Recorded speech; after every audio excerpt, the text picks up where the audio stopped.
La veille du sommet de Paris, le président d'exercice de l'Union africaine, Félix-Antoine Tshisekedi Tshilombo, a voulu enrichir le cahier des charges du continent avant d'entamer les réflexions sur les possibilités d'une espèce de plan Marshall pour l'Afrique. Au-delà de cette question, la rencontre avec le président Paul Kagame a aussi porté sur les questions bilatérales.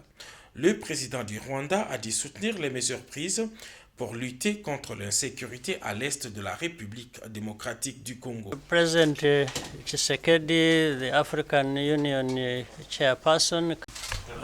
Le président Tshisekedi, en tant que président de l'Union africaine et président d'un pays voisin, Rwanda, on a beaucoup de choses à discuter ensemble, entre autres les relations bilatérales et les problèmes qui se passent en Afrique. Congo pour renforcer la sécurité à l'est de la RDC, parce que cette région est frontalière avec la région du Rwanda. Avec le président sud-africain Cyril Ramaphosa, il a aussi été question du fonctionnement des organes de l'Union africaine. Le chef de l'État lui a aussi présenté les candidats de la République démocratique du Congo au poste de secrétaire général de la SADC, M. Faustin Luanga. Le président tunisien est lui aussi venu apporter sa part de contribution dans les échanges du sommet de Paris. Reçue en premier dans la matinée, la directrice générale du Fonds monétaire international s'est montrée optimiste quant à l'issue des discussions entamées autour d'un appui financier à apporter à la République démocratique du Congo. Nous avons eu une très bonne discussion avec le président. Le programme a avancé très bien. L'objectif est de supporter le développement de l'économie et de support pour l'éducation et l'infrastructure pour le pays.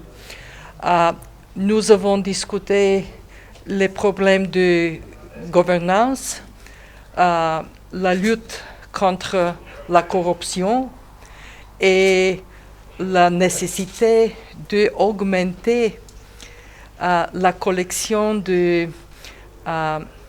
d'argent, la taxe, les revenus. Et nous avons discuté l'opportunité pour le pays de recevoir une augmentation de réserves. Le Fonds mondial international, FMI, le Fonds monétaire international, oui. A décidé de créer une injection de réserves pour le Congo. C'est une grande addition de 1 milliard de dollars. 1 billion dollars. 1.5 billion dollars. 1,5 million de dollars, 1,5 milliard de dollars pour la République démocratique pour la République démocratique du Congo. Ça,